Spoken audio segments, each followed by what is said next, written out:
శ్రీశైలం క్షేత్రంలో వసతి గదుల నిర్మాణానికి టీటీడీ సిద్ధంగా ఉన్నట్లు తెలిపారు టీటీడీ ఈవో ధర్మారెడ్డి.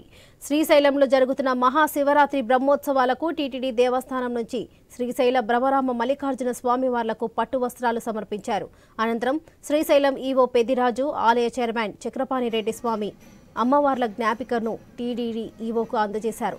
అర్చకులు, వేద పండితులు వారిని ఆశీర్వదించి అనంతరం పట్టు వస్త్రాలకు ప్రత్యేక పూజలు చేశారు.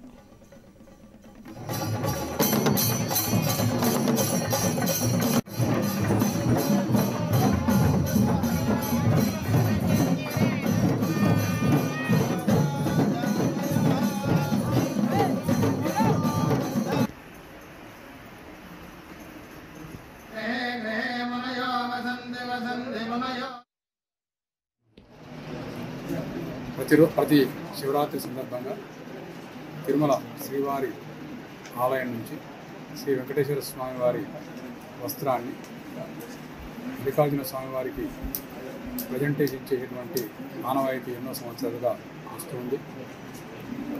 ఆ సాంప్రదాయాన్ని అనుసరించి ఈరోజు శ్రీ వెంకటేశ్వర స్వామివారి ఆశీర్వాదంగా ఆయన వస్త్రాలను ఈరోజు మల్లికార్జున స్వామివారికి బ్రహ్మరాంబ దేవికి సమర్పించడం జరిగింది. బ్రహ్మరాంబ దేవి